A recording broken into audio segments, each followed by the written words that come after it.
Welcome to a new edition of the Famous Interviews with Joe Dimino. On this episode, we talk with human rights lawyer, geopolitical analyst, and journalist Irina Tsukerman. She was born in Ukraine, raised in the United States, and these days she is based in New York. She has an academic background in Middle East, North Africa, and professional expertise in transitional issues, and in particular, Russia and Chinese active measures and information warfare. She runs a boutique national security law practice and has so much more going on. Enjoy this story. Hi, good morning. Good to hear from you. Great to hear from you. Nice to meet you. Thank you for taking a minute out today. Absolutely. I was very excited to see your podcast. It sounds really, really good. Oh, well, thank you. Yeah, and you have such a wonderful, rich background. I'm looking forward to delving into it. Before we get to that point, we've gone through quite a time with COVID for the last couple of years, and it really threw all kinds of things at us for the last couple of years. How did you survive it? And now that we're kind of waking up and coming out of it and things are happening more, how does it change the way that you approach not only business but your life? Well, in terms of business, it actually forced me to create my own opportunities a lot more. I started my company during COVID, and I certainly focused a lot more on defining, in addition to that, my legal practice as well. I have two separate businesses. One is a legal practice, one is more of a strategic advisory, and the strategic advisory is completely new. That's something I started doing during the lockdowns because it was something that I could do online easily. I essentially also turned a lot more towards writing. I was writing and interviewing a lot more than previously. It kind of stimulated me and forced me to re-examine work a lot more. In terms of life, it actually, of course, I couldn't travel as much and and get together with groups of people, but other than that, I was one of the people who were not the most extreme in terms of locking down and hiding away. I was still visiting my family, my immediate family. I was still taking walks. I was still trying to live as much life as normally as was possible, and to that extent, I think it helped me stay sane, really. And I tried to avoid falling into the trap of many other people who ended up just turning on each other and becoming so obsessed with one issue and how it was affecting their lives that they weren't, paying attention to anything else that was going on in the world. In terms of now, I'm certainly appreciative more than ever of having good health and, of course, of having the opportunities to meet with people in person, to travel. And I'm trying to take advantage of those opportunities more. But as I said, I've tried to stay fairly consistent in terms of what I was doing already. And right now, I'm glad to see that while other people are kind of coming back to normal, I was already fairly in that frame of mind to begin with. A lot of people have taken a very long time to either get over the anxiety, social anxiety, or simply became so obsessed with either political or economic aspects of what happened that they were really not able to talk or think about anything else, but that was never me. So I'm glad to see that actually the rest of the people are kind of starting to catch up with that. So the kind of law that you're involved with seems awfully involved but awfully necessary. And before we get into that, I want to know, let's say you're in front of a bunch of grade school kids, third graders at a career day, and one of the kids looks up at you and says, "What do you do for a living, and how are you qualified?" How would you answer them? Some of my work is not strictly speaking legal, it's journalistic. I basically interact with people. I write about relationships between people and countries and their interests, including their interest in keeping themselves and their friends and allies safe. And that's essentially the focus of my work. How to help people avoid falling into traps, how to get them not to get into trouble with complicated, sensitive issues, and also how to help them stay safe and their businesses, their relationships, and their governments stay safe. That's basically what it all comes down to at the end of the day. You know, we're living in very interesting times. There's a lot of things that are going on right now. What's been kind of your focal point right now in your work? What have you been focusing on? What's been kind of a topic that you've been really kind of involved with more or less lately? Information warfare, that's actually a significant part of my background. And right now, a lot of it is focusing especially on Russia and to a lesser extent on China and Iran, but especially Russia for fairly obvious reasons. I find it interesting because Russia has been at the forefront of that issue for a very long time. It never really stopped. What changed is our perception of the threat, not the level of actual threat. Sure, you can say that Russian hackers are more active because there's a war going on. That's expected. But Russian efforts to meddle in democratic countries and open societies, that's always been the case, and it's been the case at least on the same level previously as it was now. One could say that that some of the social divisions we're seeing in the U.S. and Europe now are a combination of decades of fomenting of particular ideologies and tensions between people in a very consistent, concerted effort. This is nothing that happened suddenly or that's somehow worse than ever. The only reason why it appears to be worse is because there are critical conditions that are exacerbating those tensions. But the tensions themselves, the work had been done very consistently for a very long period of time. So I'm curious, you know, for us civilians out here that hear this in the media, we hear that there's meddling and there's things going on and there's information that's getting broached. If you could break down the intensity on a scale of 1 to 10, how pervasive is this? I would say definitely over 7 plus. Depending on where, of course, and depending on what you're doing. I would say in the media it's very, very, very big. We are seeing that a lot of a lot of what we see in regular articles on the media, but the domestic political coverage of events abroad reflects this sort of meddling a lot. What doesn't help is that there's no real broad independent media that most people would read. The so-called mainstream media very heavily leans towards particular interest. I hesitate to call them strictly left-wing because I feel like left and right have kind of lost their meanings, but particular set of interests. And then you have smaller media that was traditionally associated with conservatives that have also now become something else entirely that caters to those sets of interests. And there is no middle ground between them at all, and nobody reads each other's perspective except to attack. So that actually really helps this sort of penetration of particular sets of perspectives by foreign actors and their agencies. So I'm curious from your perspective, and I see that too, from, you know, you got on one side you'll have something like a Fox News, on the other side you'll have an NPR, and then you have all of these others that kind of lean one way or another. If you could break down the media right now and recommend or even say that there's one media outlet that could possibly be somewhere in a middle, an objective middle, who would be closest to that? I mean, honestly, first of all, my recommendation in general, whether now or ever, is to read a broad spectrum of media, because always you're going to have some detail or some nuance that's different, and you want to hear from as many different points of views, even if they're similar, as possible. In general, if you want to really look for something objective, look to specialty media, to trade media.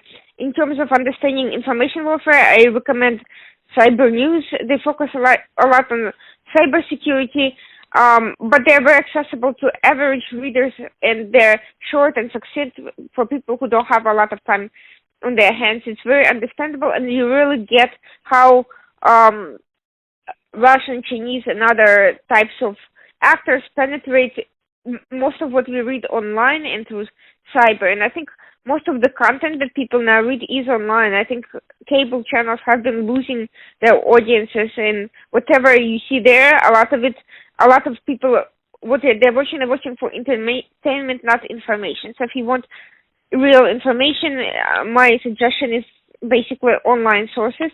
and wide diversity, and especially specialty trade publications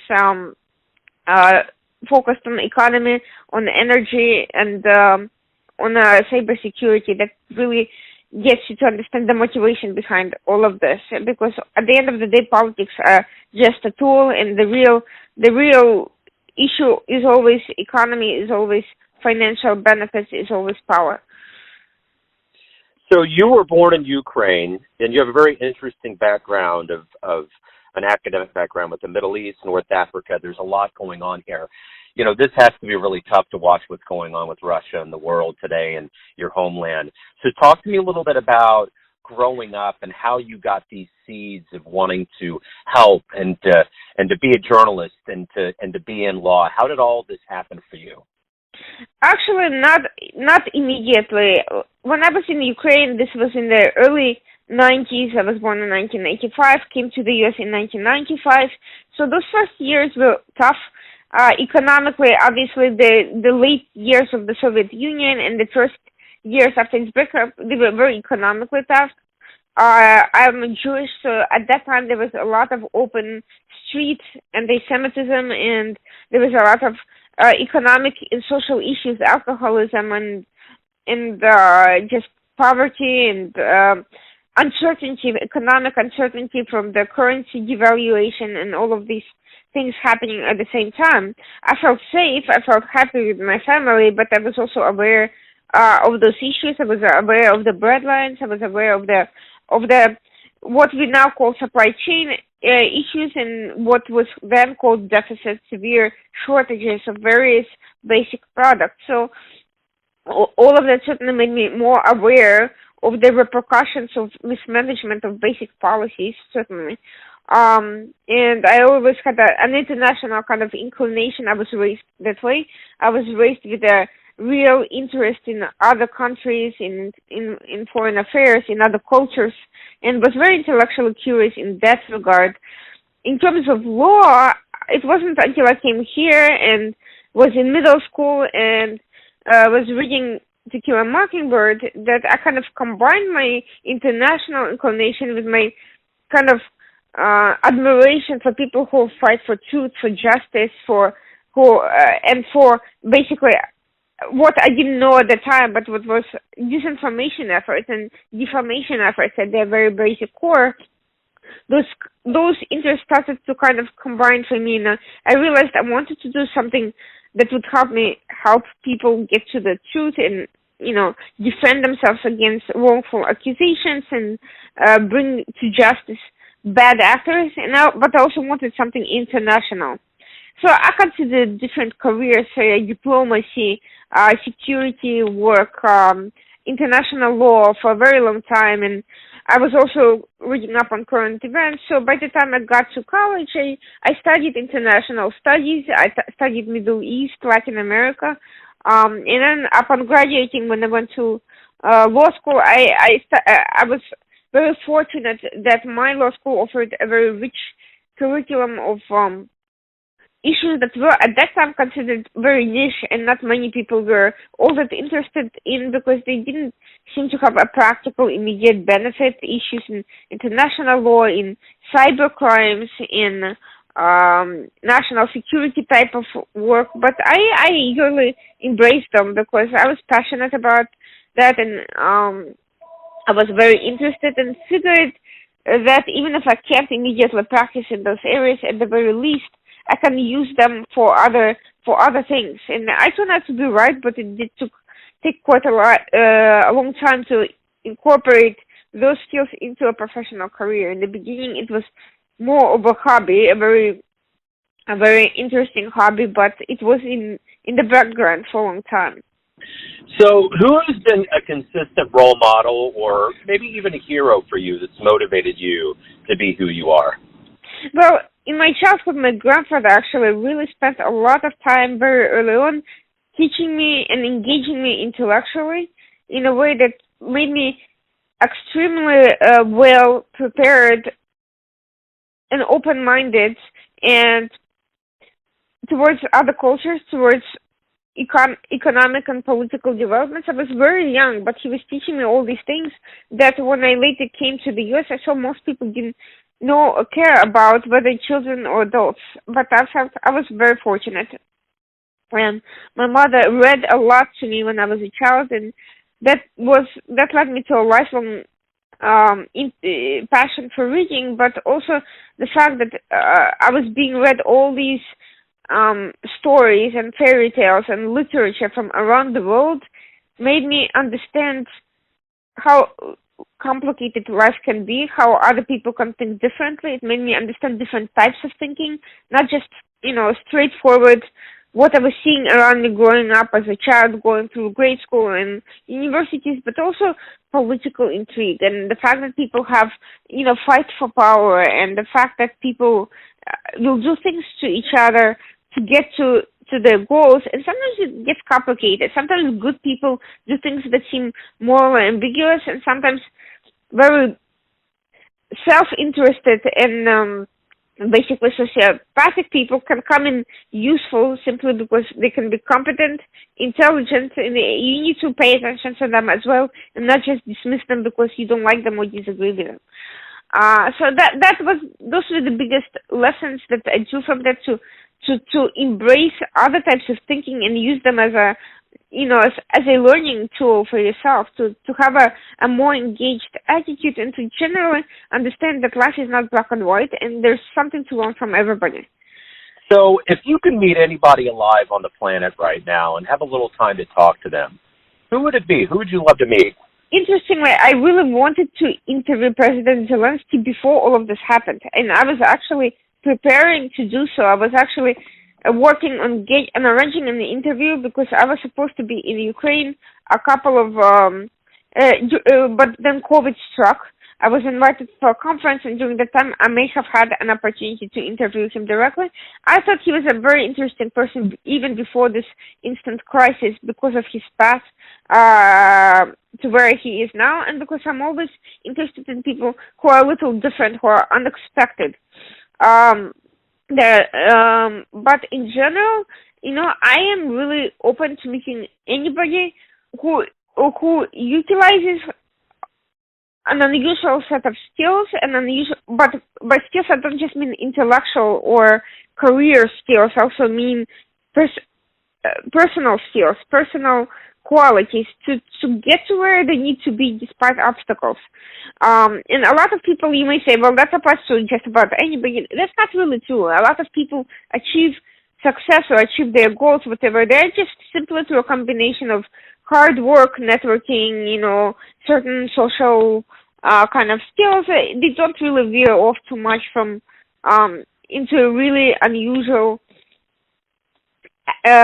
circumstances, or they're not forced to exhibit anything out of ordinary that you would expect for anybody trying to achieve something. So always I'm looking for people who are kind of underdogs and who get to where they are by unusual means and despite expectations.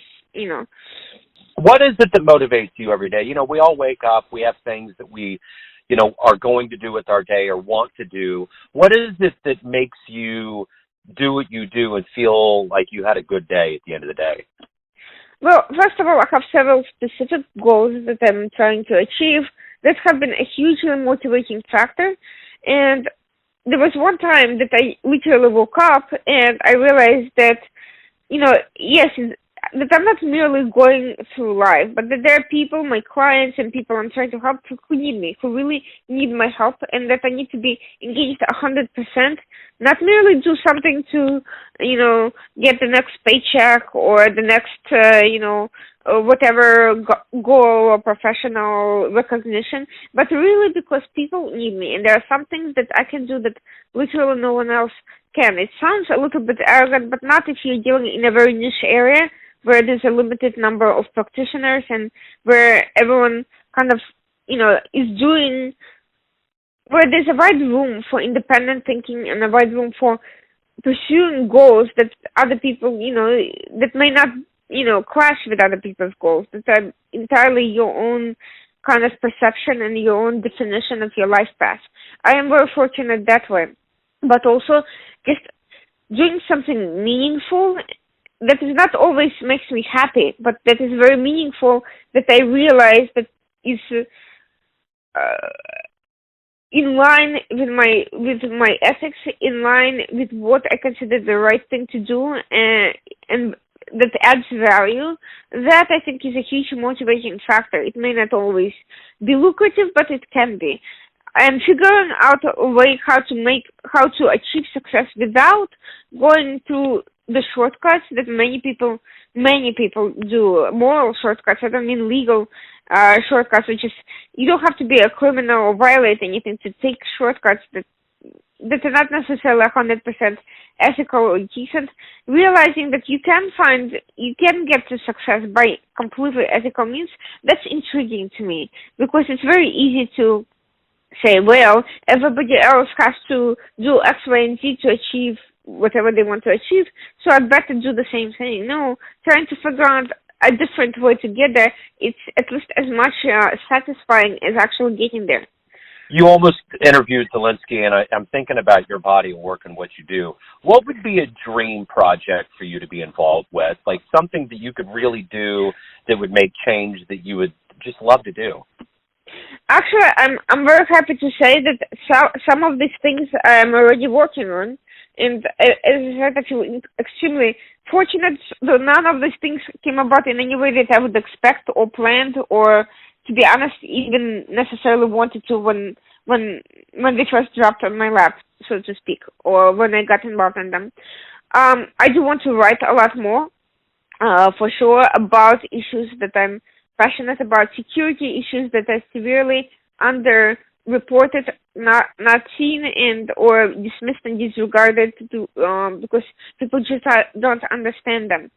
I've done a little bit in that regard. I hope to do a lot more investigations into complex nexus of threats that people either don't see or don't regard. There's a huge difference between conspiratorial thinking, where people tend to attribute malicious motivations and agendas to powerful actors simply because they just don't like those people, or because their names keep surfacing again and again, and investigating real cooperation and collusion between threat actors, which is real, and that's, my work kind of requires me to both to have to understand where the thin line between real investigations and this sort of conspiratorial speculative thinking. I'm really hoping to do a lot more in that regard. There is a particular group of actors that I'm looking at right now that I really, really hope to be able to push through and be a lot more successful in exposing, in understanding, in writing about, and providing actionable analysis for other people to be able to use in their own work with that regard. Helping people who have suffered from defamation, from wrongful attack, character assassination attacks. That is an ongoing goal. I've been involved in that, but really high-profile, huge cases, they're actually very difficult to get involved in, because sometimes when you're a victim of a really bad character assassination campaign and reputational damage, you don't have the means to communicate that or to even fund it or to get through it. Your life becomes your life is basically destroyed. So even getting others to help you becomes extremely difficult. And these are the type of people I'm particularly interested in. But of course, it's the most complicated type of work to do. Those are just a few things, and I'm always open to new opportunities, because the best things that I've been most engaged with and most passionate about came unexpectedly. They were not something that I was counting on, expecting, or planning, or even foreseeing in any way. So everyone out there has a perception of you, your family, your friends, your clients, but ultimately you're the one in control of your life. You're living it. Who do you think you are? What's your perception of you? I think I can be conscientious and loyal to a fault. That but it's not. I'm using that expression, but I actually don't think there is a fault unless you're using it to be loyal to people who really don't deserve it and who are malicious actors. Short of that, I actually think that's a wrong expression to use. I think extreme dedication is what is needed if you want to have the best relationships, to be the most satisfied with yourself, and to achieve what you really want. You need that extreme dedication to your relationships, to people you care about, to admire about, to your work, and to your goals. And you have to be willing to go way out of your way to be able to help the people you care about. If you really want to be more than just, another average person who considers themselves, oh, well, I'm a good person because I didn't kill anybody today. I'm exaggerating a little bit, but, a lot of the time just going rote and not, and not doing anything too terrible and just doing the usual doesn't make, for a very exciting life, for a very accomplished life, or for very strong relationships. You have to be sometimes extreme in certain ways, and extremism has been defined as, maniacal, obsessive, compulsive kind of fanaticism that is highly damaging, but not if you channel it into something positive and if you're disciplined about the way you apply it to very specific things. I do think that kind of really defines me, that kind of obsessive dedication to I care about, but at the same time, the fact that I am not willing to bend rules that violate my ethics in order to get there. So it makes things extremely complicated sometimes, because if you're trying to be both extreme in your dedication and at the same time successful at it, and you're not at the same time willing to take those shortcuts, it makes it very difficult to succeed, really. But I do think it's very much worth it. I think to other people, this kind of obsessiveness with very niche subjects and unexpected concerns, and sometimes with people and stories that are not visibly relatable to most people, or that there's a lot of very negative publicity, but makes me look kind of bizarre and not normal to everyone, but I'm entirely sure that I want to live a normal life, really. Tell me where anybody out there wants to learn more about you, your services, anything related to your world. Where's the best place for them to go? So I actually have a couple of websites. Scarab Rising is a basic page that has some basic information about the services that my company provides in terms of geopolitical consulting, in terms of information warfare and so forth. Then I have a project called the Washington Outsider that provides articles by different voices who haven't found themselves somewhere else, and where I also host various programs. One of them is a joint podcast with the Coalition Radio, where I do a one-on-one interview format with various personalities focused on global and national issues that are either undercovered or not covered substantively, covered from a biased perspective, and that I myself that just find fascinating and deserving additional coverage. And of course, there's my legal website. It's called it's a boutique national security law firm, where you can learn about my legal services and my background in that regard. But most of the things you can really learn is just from directly interacting with me. I used to be very active on social media, but Twitter closed down my account, and that's actually been part of my investigation how that came about. So if that ever is restored, that will be a very good place to catch me, because that from a technical point, I found it the best way to communicate my thoughts about different issues to people. Wonderful. Irina, thank you for taking time out today, opening up. I really appreciate it. This has been wonderful. Thank you so much, and I really appreciate this opportunity. I know, some of it may sound a little bit cliche, but in reality, life is both more complicated and more simple than people like to think of it. It can be a huge adventure if you're just really open, if you're not afraid of going way out of your comfort zone and disregarding everything everyone around you believes, everything you think sometimes. A good friend of mine, you have the saying, don't believe everything you think. So I think that's the key point to living a meaningful, interesting life, when you disregard your own assumptions, your own biases, and your own confirmation, especially your own confirmation bias, and you just dig and look until you find that thread that leads you to what gives you meaning. Thanks for tuning in to another famous interview with Joe Dimino, where we cover the world of art, literature, business, spirituality, and music from around the globe. If you want to hear more interviews, visit Famous Interviews with Joe Dimino at YouTube. Thanks again for listening, and until next time.